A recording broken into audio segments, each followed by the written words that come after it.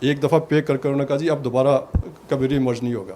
اس کے بعد ہم نے ہر گورنمنٹ نے اس کو وائپ آؤٹ کیا کہ جی ری مرج نہیں ہوگا پبلک منی کے ساتھ, لوگوں کے پیسوں کے ساتھ, لوگوں کے ٹیکسوں کے ساتھ. اور آج بھی اس کی اماؤنٹ جو ہے وہ 2.6 ٹریلین کے اوپر ہے, اور وہ بجائے اس ساری اپنا ٹیرف ریشنلائزیشن کے ساتھ لوگوں کے اوپر اتنا بوجھ ڈالنے کے اوپر اس کی جو انکریز کی رفتار ہے اس میں کمی نہیں ہو رہی. تو میرا خیال ہے میں ادھر چھوڑوں گا, میرا خیال ہے. جی تھینک یو, بہت شکریہ. جو انہوں نے ہاشوانی کے انٹرویو کا ذکر کیا اس سے مجھے خیال آیا کہ جتنے انٹرویو جس میں ہیں انہوں نے اس کی شاہد صاحب نے باقاعدہ تاریخ دی ہے کہ اس تاریخ کو یہ انٹرویو کیا گیا, اور جس بھی ٹائکون کا یا بزنس کے جو بڑے گروپس ہیں ہمارے ہاں اس کے بارے میں جو بھی چیز دی ہے وہ باقاعدہ ساری ریفرنسز کے ساتھ دی ہے, یعنی کوئی بھی ایسی ہنچ نہیں ہے کہ کہیں سے سنی سنائی بات انہوں نے اس میں لکھ دی ہو, سارا سالڈ پروف کے ساتھ ریفرنسز. البتہ ان تینوں کتابوں میں اگر دیکھیں تو وہ گریجولی امپروو ہوتے ہیں, کیونکہ جب پہلی والی جو کتاب تھی ظاہر ہے اب صحافیوں کو اکیڈمک ریفرنسز کا اتنا پتہ نہیں ہوتا, تو وہ پہلی کتاب میں ایسے اچھی طرح سے ریفرنسز نہیں دیے, لیکن دوسری میں زیادہ بہتر, تیسری میں تو بہت ہی زیادہ اچھے, بہت سالڈ اچھے اکیڈمک قسم کے ریفرنسز دیے گئے ہیں.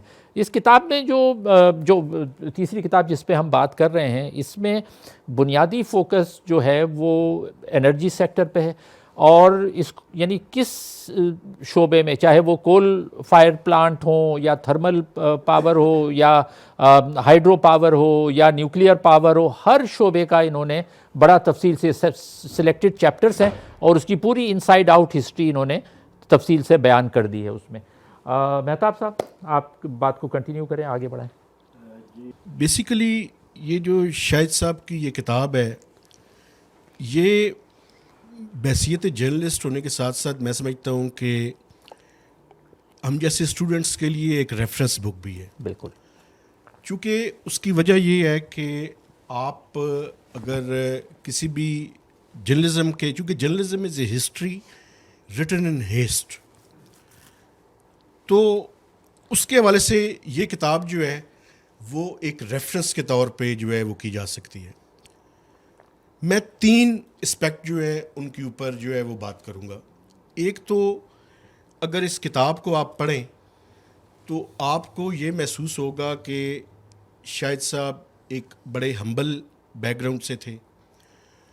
وہ اپنی ابتدائی زندگی کو کول فائر سے اور جس طرح وہ آگ جلانے بالکل کا وہ ذکر کرتے ہیں, تو وہ بیسیکلی وہ ساری سیکوینسنگ جو ہے, اور میں آپ کو بتاؤں مجھے بڑی اس میں سب سے امپورٹنٹ اور خوشی کی بات یہ ہے کہ یہ کتاب پڑھ کے اگر آپ ایک دفعہ, جیسے کیانی صاحب بالکل ٹھیک کہہ رہے تھے, آپ نے سیکوینسنگ اس طرح کی رکھی ہے کہ جو ریسنٹ ہسٹری ہے وہ سب سے پہلے ہے. مثلاً اگر آپ پڑھنا شروع کریں تو اسد عمر کے بارے میں آپ کو سب سے پہلے اس کے بارے میں, چونکہ وہ بڑے افلاطون تھے تو اس لیے ان کے بارے میں سب سے پہلا چیپٹر جو ہے انہیں کے بارے میں ہے. ایک تو جو ان کی پرسنل لائف ہے وہاں سے وہ سٹارٹ کرتے ہیں. پھر اس کے بعد یہ جو پاکستان کی اکانومی ہے یہ بیسیکلی بوم اینڈ بس سائیکل ہے. آپ کو آئی ایم ایف کے پروگرام کی 1958 سے لے کر جو ریسنٹلی آئی ایم ایف کا پروگرام ہے اس کی ہسٹری کے بارے میں کہ کیسے پہلے عمران خان صاحب کہتے رہے کہ $200 بلین ہمارے پاس ہیں اور ہم آئی ایم ایف کا پروگرام نہیں لیں گے, وہ ساری ہسٹری انہوں نے بیان کی. اس کے بعد میں آپ کو ایک بات بتاؤں, اگر پاکستان کی اکانومی کے بارے میں ہم نے بات کرنی ہے تو جب تک انرجی سیکٹر کو ہم نہیں سمجھیں گے تب تک اس کے بارے میں بات نہیں کر سکتے. اور اس کتاب کے اندر آپ کو ڈیٹ کے بارے میں, آپ کو انرجی کے بارے میں, مثلا ایک چیپٹر ہے, میں آپ سب سے ریکویسٹ کروں گا کہ میں نے بھی پڑھا ہے, میں اس کو مزید بھی پڑھوں گا, چائنیز آر کمنگ. یہ جو چائنیز آر کمنگ ہے یہ میں آپ کو بتاؤں کہ اس وقت جب پاکستان کے پالیسی میکرز یہ کہہ رہے تھے کہ چائنا کے آنے کے بعد پاکستان میں ساری چیزیں چیزیں چینج ہو جائیں گی اور یہ ٹرانسفارم کر دے گا, اس ٹائم شاہد صاحب یہ کہہ رہے تھے کہ اس کے نتیجے میں اس کا جو ایکوٹی کی ریشو ہے اور جو اس کے نتیجے میں سرکولر ڈیٹ کھڑا ہونا ہے یہ آئندہ چل کے پاکستان کے لیے بہت بڑا پرابلم بنے گا. اور وقت نے ثابت کیا یہ کہ یہ آج سی پیک جتنی دل ہے ہم باتیں کرتے رہیں، لیکن یہ جو انرجی سیکٹر کے پروجیکٹس ہیں اور اس کا جو سرکولر ڈیٹ ہے، یہ it would be the major issue. اور اس کی ڈیٹ ری پروفائلنگ یا ڈیٹ ریسٹرکچرنگ IMF کا نیا پروگرام ہوگا بھی تو اس میں شاید سب سے امپورٹنٹ کنڈیشن ہوگی. چونکہ اس ٹائم بھی اس کتاب کے اندر آپ کو یہ ریفرنسز ملیں گے کہ کس طرح سے US سیکرٹری آف اسٹیٹ اور باقی لوگ اس کے بارے میں بات کر رہے تھے. تیسرا میں سمجھتا ہوں جو اسپیکٹ اس کے اندر بڑا امپورٹنٹ لکھا ہے، یہ کتاب پڑھ کے آپ کو یہ بھی محسوس ہوگا کہ پاکستان میں ایلیٹ کیپچر موجود ہے، اور پاکستان کے جو پاور سیکٹر کے پلیئرز ہیں وہ پاکستان میں ایکچولی ریفلیکٹ کر رہے ہیں پوری کی پوری سوسائٹی کو، اور وہی ایلیٹس کے اندر شامل ہیں. اور وہ 3 انٹرویوز بھی اس کتاب کے اندر انہوں نے بڑی اس کے ساتھ انہوں نے ان کو بیان کیا ہوا ہے. شاہد صاحب کے ساتھ مجھے اور کیانی صاحب کو بھی ٹریولنگ کا موقع ملا. شاید آپ کو یاد ہو کہ ہم سندھ اکٹھے گئے تھے، اور سب سے امپورٹنٹ بات یہ تھی کہ آپ شاہد صاحب سے جب بھی ملیں آپ کو کچھ نہ کچھ سیکھنے کا موقع ملتا تھا. اور خاص کر پاور سیکٹر کی سیکوینسنگ کے بارے میں اکثر وہ یہ بات کرتے تھے کہ دیکھیں اس ملک میں کبھی ہم انڈیپینڈنٹ پاور پروڈیوسرز IPPs کی طرف چلے جاتے ہیں، کبھی پبلک سیکٹر کے اندر جینکوز پاور جو پلانٹس ہیں وہ لگاتے ہیں، اس کے بعد پھر انہیں پرائیویٹائز کرنے کے بارے میں سوچنا شروع کر دیتے ہیں. تو یہ جو سیکوینسنگ کا دیکھنے کا انداز تھا، میں سمجھتا ہوں یہ بہت ہی یونیک اور امپورٹنٹ ہے. اور ہم جیسے جو سیکھنے والے لوگ ہیں، جو اسٹوڈنٹس ہیں بیسیکلی ان کے لیے بھی ہے کہ ہم نے صرف جرنلزم ڈے ٹو ڈے نہیں کرنا، بلکہ اپنی ان چیزوں کو، چونکہ ہسٹری کو ہم لکھ رہے ہیں، ذرا جلدی میں لکھ رہے ہیں، تو وہ چیزیں ہم نے ان کو آئندہ آنے والی جنریشنز تک پہنچانا ہے. اور یہ کتاب جو ہے یہ بیسیکلی پاکستان میں جو ورکنگ جرنلسٹ ہیں ان کے لیے تو پڑھنی، اور جو پاور سیکٹر یا اکانومی پہ کام کرنے والے لوگ ہیں ان کے لیے تو مسٹ ہے، لیکن پاکستان میں جو اکانومی کے اسٹوڈنٹس ہیں ان کے لیے بھی یہ کتاب جو ہے وہ پڑھنی انتہائی امپورٹنٹ ہے. اچھا، جو تیسرا اسپیکٹ جس کے بارے میں بات کرنا چاہتا ہوں، اور وہ اس کتاب میں تو شامل نہیں ہے، لیکن ایک ایسی چیز ہے جو میں سمجھتا ہوں کہ اس کے بارے میں بھی ہمیں گفتگو کرنی چاہیے، اور وہ ہے ضیاء الدین صاحب اور شاہد صاحب اور ایک اور تھے جنہوں نے مل کے PFUG کی یونیفیکیشن کی راہ میں جو پرابلمز ہیں اس کے بارے میں کام کیا تھا. جی، اور اس کی جو رپورٹ ہے، اس رپورٹ کی جو فائنڈنگز ہیں وہ میں سمجھتا ہوں کہ بڑی امپورٹنٹ ہے. وہ وجہ یہ ہے کہ وہ یونیفیکیشن اس وجہ سے نہیں ہو سکتی کہ اس میں ویسٹڈ انٹرسٹ ہیں، پلاٹس اور ویسٹڈ انٹرسٹ. یہ شاہد صاحب اور ضیاء الدین صاحب اور رحیم اللہ یوسفزئی صاحب کو یہ میں سمجھتا ہوں خراج تحسین پیش کرنے کی ضرورت ہے کہ انہوں نے، ہم دوسروں کے بارے میں تو بہت باتیں کرتے ہیں لیکن ہم اپنے بارے میں بھی بات کرنے کا حوصلہ صحیح ہونا چاہیے، اور وہ حوصلہ انہوں نے دکھایا، اور ہم سب کو وہ مرر دکھایا جس مرر کے اندر ہماری اپنی بھی پرابلمز ہیں. اور وہ جو ویسٹڈ انٹرسٹ اور پلاٹس کی سیاست ہے وہ مجبور کرتی ہے کہ ہم اکٹھے نہیں ہو سکتے. تو شاہد صاحب ہمیشہ حق سچ کی بات کرتے تھے، تلخ بات کرتے تھے، اور اگر آپ اس کا آخری صفحہ اٹھائیں تو جس میں وہ ایک فوجی کو کوٹ کرتے ہیں اور کہتے ہیں کہ مسئلہ یہ ہے کہ ہم سارے نکمے لوگ ہیں. مجھے لگتا ہے کہ شاید انڈیویجولی تو ہم اتنے نکمے نہیں ہیں، لیکن کولیکٹیولی واقعی ہم نکمے لوگ ہیں. Thank you very much. بہت شکریہ، بہت اچھی گفتگو. اچھا، آگے گفتگو بڑھانے سے پہلے میں اناؤنس کر دوں، بھول جاؤں گا کہ یہ کتاب یہاں پر موجود ہے، اور جو لوگ لینا چاہیں یہ 50% ڈسکاؤنٹ پہ، یعنی ویسے اس کی قیمت 2000 ہے، یہاں پر 1000 کی یہ اویلیبل ہے. تو جو لوگ لینا چاہیں وہ یہ پروگرام کے بعد لے سکتے ہیں. آپ نے بالکل ٹھیک کہا کہ وہ نکمے یا ننکمپوپ جو ہیں وہ عوام کے لیے نکمے ہیں، عوام کے لیے ننکمپوپ ہے، اپنے مفادات کے لیے وہ نکمے نہیں ہیں. جہاں پر ان کے اپنے مفادات ہیں اس میں پورے ہیں وہ.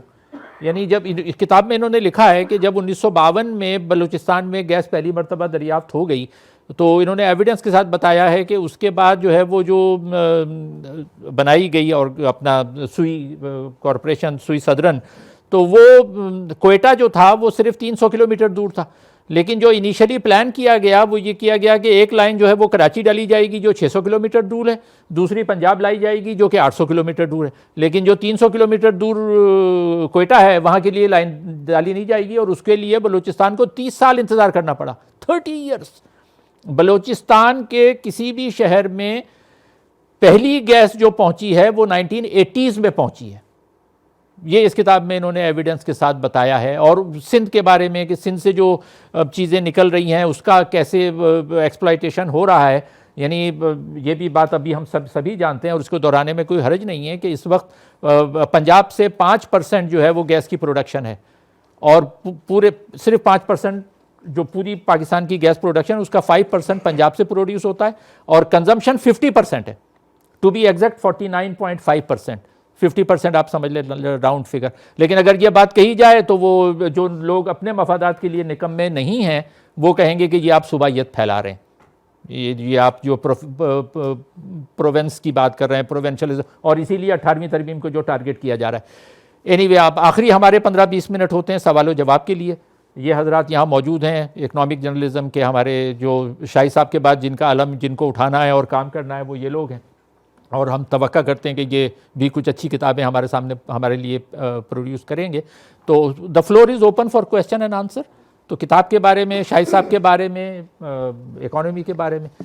تھینک یو، یہ جو فورم پرووائڈ کیا گیا سب کا شکریہ جنہوں نے اس میں کنٹریبیوٹ کیا۔ 2-3 باتیں، ایک تو ارسلان نے اپنے والد صاحب کے ریفرنس سے والد کے رول کے حساب سے کوئی بات کی، اس پہ تھوڑی سی کہہ دوں کہ شاہد بھائی واضح فادری، آپ اپنا تعارف بھی کرا دیں ذرا۔ میں ان کا سب سے چھوٹا بھائی ہوں۔ ٹھیک۔ تو شاہد بھائی was a fatherly figure to the whole family, 9 بہن بھائی، ان کے بھانجے بھتیجے cousins, he was father to everyone, right. اور وقت دیتے تھے، موقع دیتے تھے کہ آؤ ڈسکس کرو، اور سلوشن دیتے تھے۔ دوسری بات ارسلان نے جو کہی وہ یہ ہے کہ ان 4 کتابوں سے کوئی ارننگ نہیں ہوئی، بالکل صحیح بات ہے، ارننگ نہیں ہوئی، نقصان ہوا، ظاہر ہے، ٹھیک ہے۔ اور اس کا صرف ایک حوالہ جو شاید نہیں ذکر ہوا وہ یہ کہ شاہد بھائی کے گھر پہ ڈاکہ ایک دفعہ نہیں ڈاکے پڑے، ٹھیک ہے۔ تو لیکن وہ ڈاکے جو پڑے اس میں جو لوگ شاید جو چیز ڈھونڈنے آئے تھے وہ ان کو نہیں ملی، تو وہ کچھ چیزیں اور ہی لے گئے۔ جو چیز ڈھونڈنے آئے تھے نہیں ملی، اس کے حوالے سے صرف ایک ریفرنس کہ میں ایس-12 کیمپس کے اندر رہائش تھی، تو ایک دن آئے، ایک بیگ تھا ان کے ہاتھ میں، تو مجھے کہتے ہیں یہ رکھ لو اپنے پاس۔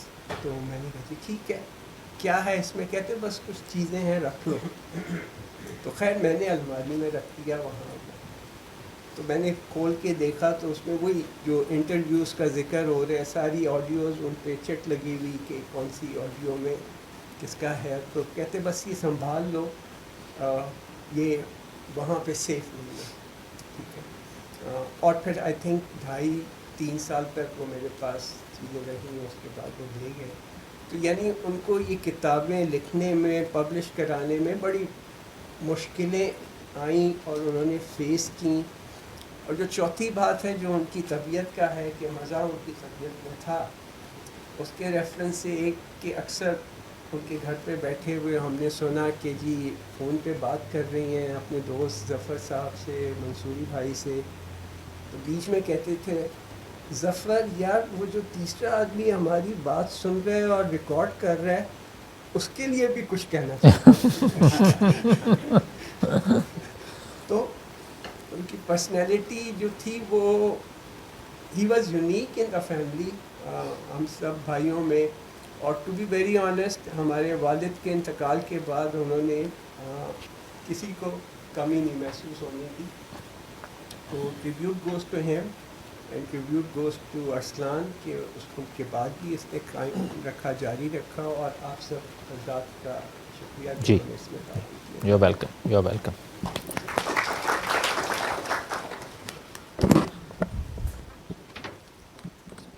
اس کے بعد پیچھے دے دیجیے گا, وہاں پیچھے بھی ہاتھ اٹھ رہے ہیں ایک دو. Thank you very much ji. I'm the second brother of Shahidur Rahman. Or whatever my brother has said, absolutely right, 100%. I mean, میں تو یہ کہوں گا کہ فادر کی ڈیتھ کے بعد انہوں نے he was the centre of gravity for us, یعنی he never let us feel کہ یہ ہمارے فادر ہی ہیز گون. ہر جگہ ہر موقع پہ he was there to help us, اور تمام بھائیوں اور بہنوں کے ساتھ. جہاں تک باقی چیزیں بچوں نے کی ہیں, لیکن ان کی سینس آف ہیومر کا میں definitely I would like to add something. جب جس طرح ابھی ارسلان بتا رہا تھا کہ جی تعارف کراتے تھے تو اس طرح کراتے تھے, تو میرا تعارف کرایا ایک دو دوستوں سے انہوں نے, اور کہا یہ میری family, he is the most married man in my family. اب وہ ایک دوست نے پوچھا کہ کیا مطلب ہے آپ کا, وہ کہتے بس یوں سمجھ لیں کہ یہ جب گھر سے نکلتا ہے تو دروازے پہ کھڑا ہو کے کہتا ہے کہ یا اللہ تیرا شکر ہے, اور جب یہ گھر میں داخل ہونے لگتا ہے تو کہتا ہے یا اللہ اپنی امان میں رکھنا. Really he was such a nice person. جب بھی میں ان کے پاس آتا تھا, جب بھی I mean whenever I was going down, when I wanted to share something with somebody, he was the person I always used. اور بلکہ ہوتا یہ تھا کہ کبھی کبھار یہ بھی ہوا کہ میں نے ایک بریک ڈال دی تو ان کا فون آ جاتا تھا, کدھر ہو بھائی, کافی دن ہو گئے. جب بھی پھر وہ ان سے جا کے ملیں, اشاج پشاج طبیعت کے ساتھ میں آتا تھا. آل دا وریز ہیڈ گون. الحمد للہ. باقی آپ سب لوگوں کا بہت بہت شکریہ. Really it has been honour for us کہ آپ لوگ یہاں پہ آئے, آپ نے شاہد بھائی کی یادیں تازہ کی, ان کی یاد ہمارے لیے. باقی ان کی بیٹی بیٹھی ہوئی ہے ماشاء اللہ. آئی مین آفٹر ہیم, میں آپ کو ریئلی بتا رہا ہوں کہ ایون آفٹر ہیم, بھابھی she has become our centre of gravity. بچے they are so caring, not Arsalan, not Umar, تینوں بیٹیاں, they always care, they are always concerned about it. Thank you very much. پیچھے ہاتھ اٹھ رہے ہیں, پیچھے لے جائیں. وہ نصیر میمن صاحب. Thank you Nazir. I am Naseer Memon. میں تھوڑا سا لکھنا کرنے کا کام کرتا ہوں اینڈ سیل سوسائٹی سے تعلق ہے. ناظر I really acknowledge and appreciate کہ آپ نے اتنی بڑی شخصیت کو اس طرح, لوگ زندگی کے بعد یاد نہیں رکھتے یہاں پہ, اور شاہد رحمان صاحب کوئی معمولی انسان نہیں تھے. بالکل کنٹریبیوشن ہے. چیزیں پڑھی ہیں میں نے 10 سال پہلے وہ اونس پاکستان پڑھا, میں تو پاؤں نیچے زمین نکل کس طرح سے جو کچھ ہوا ہے اس ملک کے ساتھ. تو ریٹریبیوٹس ٹو ہم, میں ایک چھوٹی سی ریفلیکشن اور ایک چھوٹی سی شیئرنگ کرنا چاہوں گا. میں جب یہ کتاب پڑھی تو I do right occasionally in English and also in Sindhi news papers. تو میں نے کسی سندھی نیوز پیپر میں اس کا تھوڑا سا تذکرہ کیا.